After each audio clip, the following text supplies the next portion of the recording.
હાથ ઉપર કરી મુઠ્ઠી વાળી અને તાકાતથી બોલવાનું છે, બોલો ભારત માતા કી, ભારત માતા કી જય જવાન, જય જવાન. ખૂબ ખૂબ આભાર. આજ રોજ આપણી વચ્ચે આમ આદમી પાર્ટીના એક એવા યુવા નેતા કે જેઓએ પોતાનું ઘર બહાર છોડીને પોતાનો 1 વર્ષનો દીકરો ઘરે મૂકીને જેઓએ આ 108 દિવસ ખેડૂતોના હક, અધિકાર અને ન્યાય માટે જેલની અંદર સંઘર્ષ કર્યો છે અને વર્ષોથી જેઓ આંગણવાડીની બહેનો હોય, ખેડૂતો હોય, ઘેડ બચાવો પદયાત્રા હોય, એવા તમામ આંદોલન કરીને આ સરકારને ધૂળ ચટાડવાનું કામ કર્યું છે એવા પ્રવીણભાઈ રામ માટે એકવાર જોરદાર તાળીઓથી એમનું સ્વાગત કરીએ મિત્રો. પ્રવીણભાઈ રામના નેતૃત્વમાં સોમનાથથી લઈને ગાંધીનગર સુધી પરિવર્તન લાવો, ખેડૂત બચાવો જે યાત્રાનું આયોજન કર્યું છે, ત્યારે આપની સમક્ષ પ્રવીણભાઈ રામ આવ્યા છે ત્યારે વિશેષ વાતો નથી કરવી. અમારી ચોટીલા ખાતે સભા છે ત્યારે આપ સૌને એટલી જ વિનંતી, એટલી જ આશા કે આવનારી જે જિલ્લા પંચાયત અને તાલુકા પંચાયતની ચૂંટણીઓ આવે છે ત્યારે આપણે સૌએ આ ભ્રષ્ટાચારી ભારતીય જનતા પાર્ટીને જડબાતોડ જવાબ આપવાનો છે. આ ભ્રષ્ટાચારી ભારતીય જનતા પાર્ટીને જડમૂળમાંથી ઉખાડવાનું કામ કરવાનું છે. કારણ કે ક્યારેય પણ ખેડૂતોના હકની વાત નથી કરી, યુવાનોના હકની વાત નથી કરી, મહિલાઓની સુરક્ષાની વાત નથી કરી. જ્યારે પણ ચૂંટણીઓ આવે ત્યારે આ ભ્રષ્ટાચારી ભારતીય જનતા પાર્ટી અને દેશના સૌથી ભ્રષ્ટમાં ભ્રષ્ટ વડાપ્રધાન નરેન્દ્ર મોદીએ આપણને ભ્રમિત કરવા માટે, મુદ્દો ડાયવર્ટ કરવા માટે આપણને હિન્દુ મુસલમાનના વાડામાં ફેંક્યા છે. મંદિર અને મસ્જિદની વાતો કરી છે, સ્મશાન અને કબ્રસ્તાનની વાતો કરી છે, પાકિસ્તાન અને બાંગ્લાદેશની વાતો કરીને આપણને ભ્રમિત કરવાના પ્રયત્ન કર્યા છે. પરંતુ આ જાહેર મંચ ઉપરથી આપ સૌને કહેવા માંગુ છું અને હર હંમેશ કહું છું કે બ્રિજરાજ સોલંકી આ દેશના વડાપ્રધાન નરેન્દ્ર મોદીને હિન્દુ નથી માનતો, નથી માનતો અને નથી માનતો. આ બ્રિજરાજ સોલંકી આ દેશના વડાપ્રધાન નરેન્દ્ર મોદીને હિન્દુ ત્યારે માનશે જ્યારે આ દેશની અંદરથી આપણી ગૌ માતાની હત્યાઓ બંધ થશે. આ દેશની અંદર દરેક દિવસે 50,000 કરતા પણ વધારે આપણી ગૌ માતાની હત્યાઓ થાય છે અને જે કંપની એલેના નામની કંપની આપણી ગૌ માતાની હત્યાઓ કરીને બીફ એક્સપોર્ટિંગ કરે છે એની પાસેથી આ ભ્રષ્ટાચારી ભારતીય જનતા પાર્ટી 550 કરોડ રૂપિયાનું ચૂંટણી ફંડ લેવાનું કામ કરે છે. બોલો આ લોકોને હિન્દુ કહેવાય કે ન કહેવાય? આ લોકોને મત અપાય કે ન અપાય? આપના બાળકોના ભવિષ્ય માટે, ખેડૂતોના હક, અધિકાર અને ન્યાય માટે સમગ્ર આમ આદમી પાર્ટીની ટીમ મોતને મુઠ્ઠીમાં લઈને ફરે છે, મોતનું કફન બાંધીને નીકળી છે. તમારા સૌના આશીર્વાદ લેવા માટે આવ્યા છીએ, આપ સૌનો સાથ સહકાર લેવા માટે આવ્યા છીએ. બોલો એક સુરે પરિવર્તન લાવવું છે કે નથી લાવવું? ક્રાંતિ કરવી છે કે નથી કરવી? તો પ્રવીણભાઈને આપણે વિશ્વાસ અપાવવાનો છે, ખાતરી આપવાની છે કે અમે લડીશું અને જીતીશું. હું અહીંથી નારો આપીશ, લડેંગે. તમારે બંને હાથ ઉપર કરી તાળી વગાડી અને કહેવાનું છે કે જીતેંગે. તૈયાર છો? તો બોલો લડેંગે, અરે લડેંગે, અરે લડેંगे, अरे लड़ेंगे.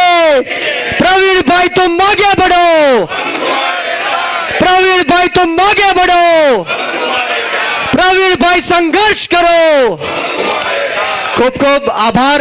એટલું સુંદર મજાનું આયોજન કરવા બદલ તમામ આયોજક મિત્રોના આ તકે હું ખૂબ ખૂબ આભાર વ્યક્ત કરું છું. ને આવો સાથ સહકાર અને પ્રેમ હર હંમેશ મળતો રહે એવી પવન સૂત્ર હનુમાનજી મહારાજના ચરણોમાં પ્રાર્થના સાથે આપ સૌને બ્રિજરાજ સોલંકીના જય હિન્દ, જય ભારત, જય જય ગરવી ગુજરાત, જય જવાન, જય કિસાન.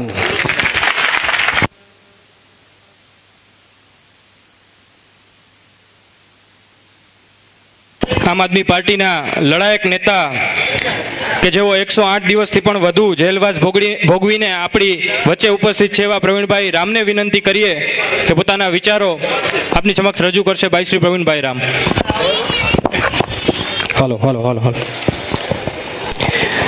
અમારી થોડી દોડધામ વધી ગઈ છે કારણ કે 2 કલાકનો રૂટ કાપવાનો છે પાછો ચોટીલાની સભામાં.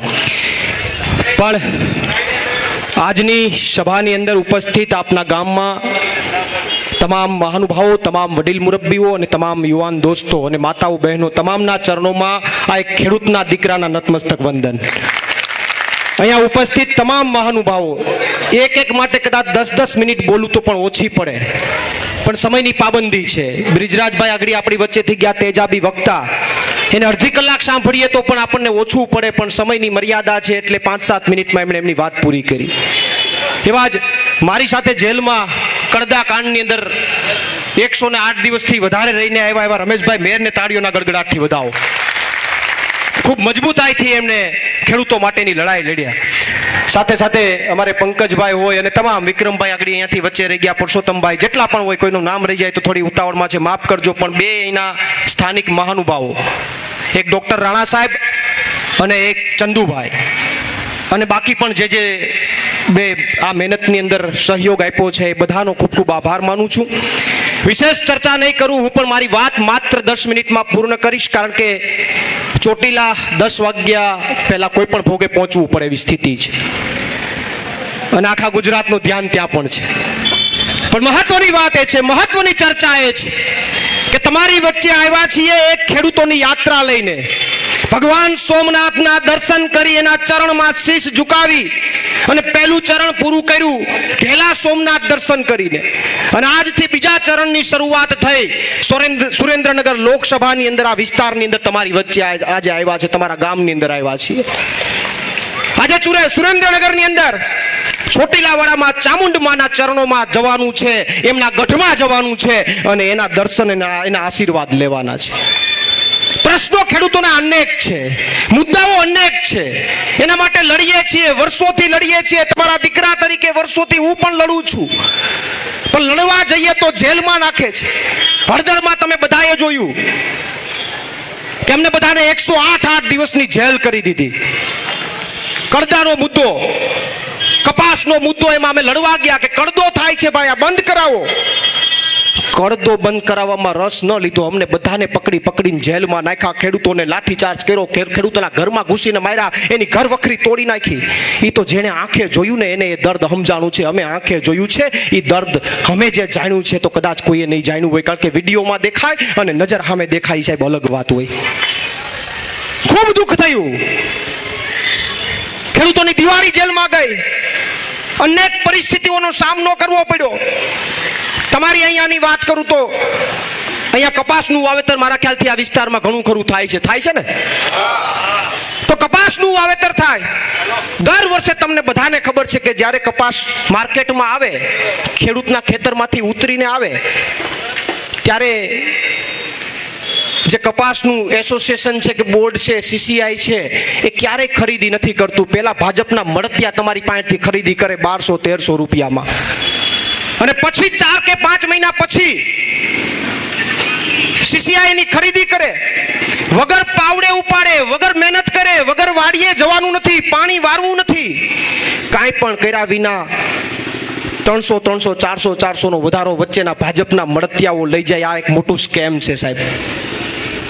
મારો ખેડૂત વાડીએ જાય, મહેનત કરે, રાત દિવસ ઉજાગરા કરે, પાવડો લે, એને એના ભાવ ન મળે, પણ ભાજપના મળતિયા વચ્ચેથી કટકી કરી જાય. આ આપણે વર્ષોથી ભોગવતા આવ્યા છે ભાજપના રાજમાં. વાત સાચી છે કે નહીં? અહીંયા તમારા ગામનો પ્રશ્ન મને જાણવા મળ્યો કે ગટરની કંઈક કેટલા સમયથી માથાકૂટ છે. ચંદુભાઈ કંઈક લડતા હતા અને ગટરનું ભેગું થતું નથી. આ ભાજપના રાજમાં દારૂબંધી છે અને દારૂબંધીમાં ગટર થઈ જવા માટેનું આયોજન છે.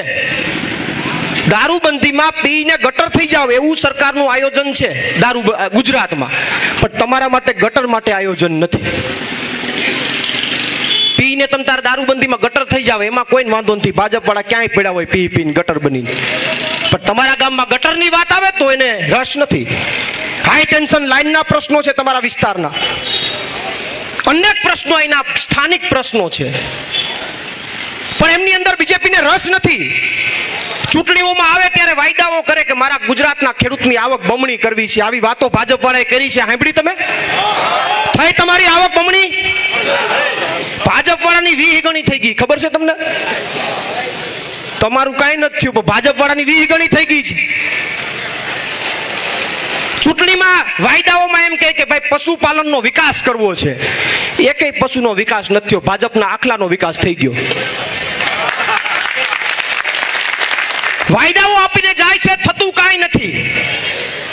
ભાજપ એના રાજની અંદર ખેડૂતોને આપવામાં નિષ્ફળ રહી છે. આ વાત સાચી કે ખોટી? ખેડૂતોને કઈ આપવાની વાત આવે, 4 લાખ કરોડનું બજેટ આવે તો માત્ર 24,000 કરોડ. ખેડૂતને આપવાની અંદર ખાતરની વાત આવે તો સમયસર ખાતર ન મળે. ખેડૂતને આપવામાં ભાજપ કાયમી માટે નિષ્ફળ રહી છે. આ વાત સત્ય છે ને? તો સાહેબ, ભાજપ ખેડૂતોને આપવા નિષ્ફળ રહી છે ને, એની ચર્ચા ગુજરાતમાં થવી જોઈએ. આમ આદમી ખેડૂતની યાત્રા લઈને નીકળી છે, એ સફળ થઈ કે નિષ્ફળ થઈ એ તો મારો ગુજરાતનો ખેડૂત નક્કી કરશે. પણ ચર્ચા એની થવી જોઈએ કે આ ભાજપે એટલા વર્ષોથી મારા ગુજરાતના ખેડૂતને કંઈ આપ્યું નથી અને નિષ્ફળ ગયા છે. એની ચર્ચા માર્કેટમાં થવી જોઈએ. અહીંયા બધા છે ખેડૂતો જ છે ને? કેટલા ખેડૂતો છે? ખેડૂતો હોય હાથ ઊંચો કરો તો. કોઈ ભાડુતી નથી ને ભાઈ? અમારે આમાં ઈ જોવું પડે છે, ડખો ઈ છે. ખેડૂત છે ને બધા? તો વાંધો નહીં, હોકારો મજબૂત આપજો. ઓર્ગેનિક. તો વિશેષમાં બીજી કોઈ ચર્ચા ન કરતા મારે આપને એટલી જ વિનંતી કરવી છે કે ખેડૂતના દીકરા તરીકે તમારી વચ્ચે આવ્યો છું. જેલમાં એટલા માટે નાખવામાં આવ્યો કે તૂટી જઈએ, હિંમત હારી જઈએ, ગુજરાતના ખેડૂત માટે ન બોલીએ. પણ 108 દિવસની યાતના અને પીડા ભોગવીને આવ્યા પછી પણ મારા ગુજરાતના ખેડૂત માટે હું યાત્રા લઈને પાર્ટી દ્વારા અમે નીકળ્યા છીએ. ત્યારે મારે તમારા આશીર્વાદની જરૂર છે. મારે તમારા આશીર્વાદની જરૂર છે. તમારા આશીર્વાદ સાથે હશે તો પ્રવીણ રામનો કોઈ વાળ પણ વાંકો નહીં કરી શકે, એવું ડંકાની ચોટ ઉપર કહું છું સાહેબ. વિશેષમાં ચર્ચા ન કરતા તમારી વચ્ચેથી રજા લઉં છું, માફી ચાહું છું. કારણ કે વચ્ચે મોરબીનો પાછો ટ્રાફિક નડી જાય તો ડખો થાય. પાછા રોડે પેરિસ જેવા છે બધે, એટલે જો ટ્રાફિક નડી ગયો તો ડખો થાય. એટલે વચ્ચે રજા લેવાનો વિષય છે, એટલા માટે આપ સૌની માફી ચાહું છું કે જે સમય તમને આપી શકીએ એમાંથી થોડોક સમય અમારે કટ કરવો પડ્યો છે. આમાંથી ઘણા બધા અમારા નેતાઓ એવા છે કે એની વાણીનો લાભ લેવાનો હતો, પણ મજબૂરી એ થઈ કે ઘણા કદાચ રહી ગયા હશે. તો ફરીથી ભવિષ્યમાં તમારી વચ્ચે આવીશું. આ જ રીતથી, આ જ તાકાતથી તમારી સામે ગર્જના કરશું. પણ તાલુકા અને જિલ્લામાં કંઈક દેખાડજો. દેખાડશો? પાકું? બોલો ભારત માતા કી જય. જવાન જય જવાન. ભાઈ 2 મિનિટ